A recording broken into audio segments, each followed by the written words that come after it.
Hi everyone, this is Evelina Bishada, Feel, Grow, Live here. I have some news for you. I have created a therapeutic program called Mechanics of Mental Health, where I teach you everything I know about anxiety and depression based on thousands of hours in the therapeutic room. I'm a therapist, where I teach you about mental health and its nature and some basic stuff about your nervous system and how it's all connected. And here's a snapshot from one of the modules. Enjoy it, and I hope you find it useful.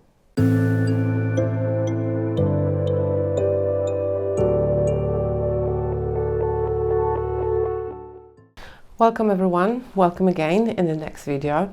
This video is going to be about the red mode on the ladder. Let's recap a little bit from the previous couple of videos. You have been introduced to the concept of the ladder. The ladder has three colors. It's green at the top, red in the middle, and grey at the bottom.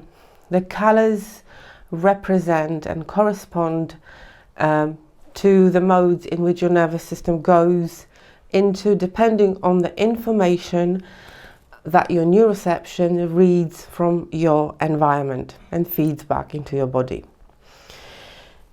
We talked about the green mode a little bit before in terms of its physiology and psychology. So now we're going to talk about the red mode.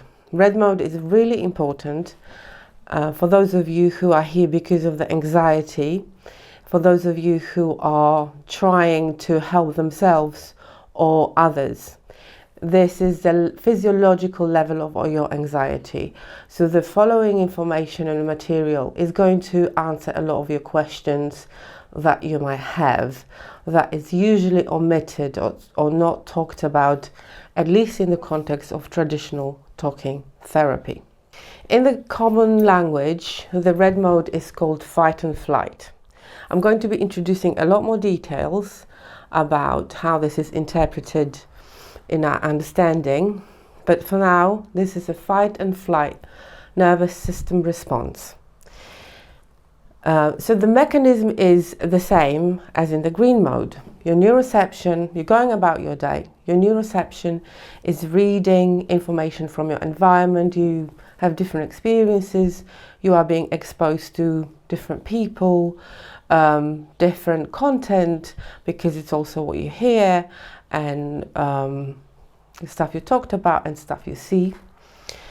So obviously you're using your normal perception all the time. So in this case, the red mode is applied by your nervous system when your neuroception, alongside with your normal senses, decides on your behalf, your high intelligence, that for whatever reason you are not safe. You are under threat. We're going to go into reasons later, but for now, let's focus on the fact that your neuroception decided that it's not safe to connect, it's not safe to relax, and you have to go into emergency mode, because the red fight and flight mode it is an emergency mode. It's a survival state. So your body is made to think that you're not safe. And sometimes you have a very tangible reason not to feel safe, but a lot of the times in today's society, in everyday life, we don't know why we feel that way, and we don't know what caused that. And again, we're going to go into more detail about that, but for now, this is red mode is when your neuroception decided on your behalf that it's not safe to connect, it's not safe to relax, and it sends the information through your body, through your vagus nerve into your brain, and there's a cascade of things that happen in your body, and we're going to unpack this because everything happens very quickly, in milliseconds I would say.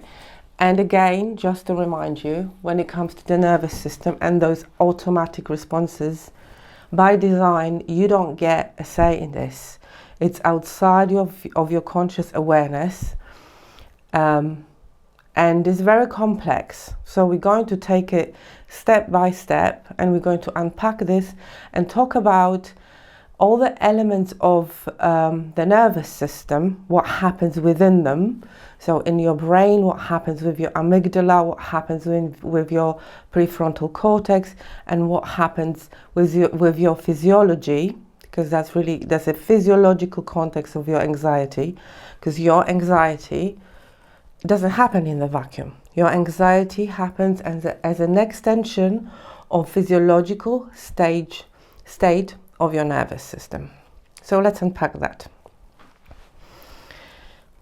Right, so you're walking around during the day, you're doing your job, you're doing your chores, whatever, you're interacting with people, you're moving a lot, and your neuroception says, right, based on what I've seen and what I've been exposed to, it is not safe. It's very important to remember and to mention this at this point, that this is called sympathetic response, right, of the nervous system. This is one of the emergency modes in which you go into, and that skill, it's a defense mechanism.